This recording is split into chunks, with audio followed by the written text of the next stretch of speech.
গাজার উদ্দেশ্যে ত্রাণ নিয়ে যাত্রা করা জাহাজে বোমা হামলা।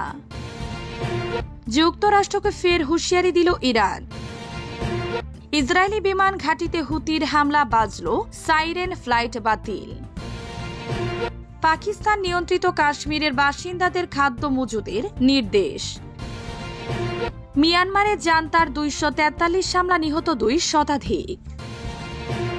রাশিয়ার বিরুদ্ধে দ্বিতীয় নিষেধাজ্ঞার কথা ভাবছেন ট্রাম্প। গাজার উদ্দেশ্যে ত্রাণ নিয়ে যাত্রা করা জাহাজে বোমা হামলা। মানবিক সহায়তা নিয়ে ফিলিস্তিনের গাজায় অভিমুখে থাকা একটি জাহাজে ড্রোন দিয়ে বোমা হামলা চালানো হয়েছে। মাল্টা উপকূলে আন্তর্জাতিক জলসীমায় এই হামলায় জাহাজটি বিকল হয়ে গেছে।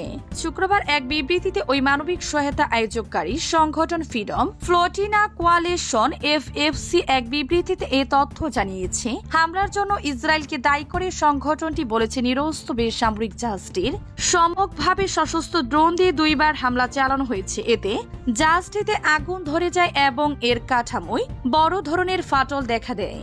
তবে এ বিষয়ে এখনো ইসরায়েল কোনো মন্তব্য করেনি।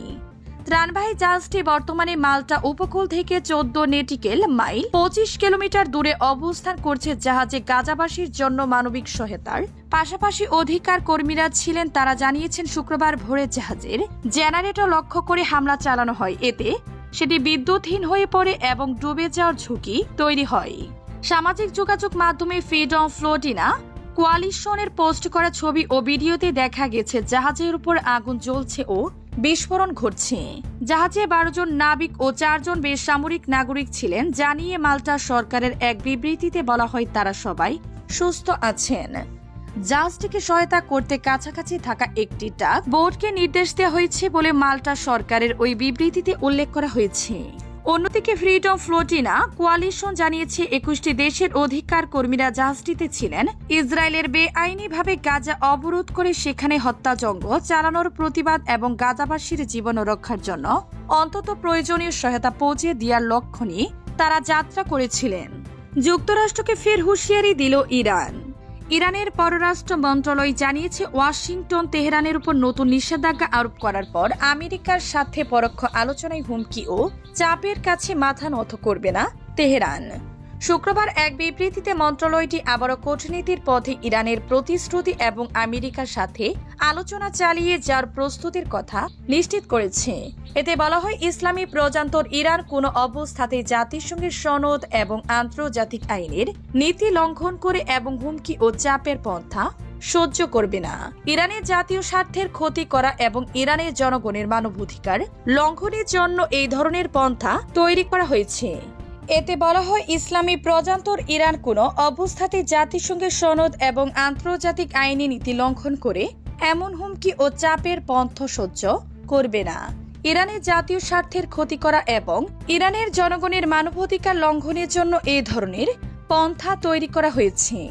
ইসরায়েলি বিমান ঘাঁটিতে হুতির হামলা বাজল, সাইরেন ফ্লাইট বাতিল। ইয়েমেনের হুতি বিদ্রোহীদের মুখপাত্র ব্রিগেডিয়ার জেনারেল ইয়াহিয়া সারি দাবি করেছেন, গাজা গণহত্যার প্রতিশোধ হিসেবে একটি ইসরায়েলি বিমান ঘাঁটিতে ক্ষেপণাস্ত্র হামলা চালিয়েছে তাদের যোদ্ধারা। শুক্রবার এক বিবৃতিতে ইয়াহিয়া সারি বলেছেন, হুতি যোদ্ধারা অধিকৃত হাইফা এলাকার পূর্বে ইসরায়েলি শত্রুর রামাত ডেভিড বিমান ঘাঁটিতে ফিলিস্তিনি 2 হাইপারসোনিক ব্যালিস্টিক ক্ষেপণাস্ত্র দিয়ে সামরিক অভিযান চালিয়েছে।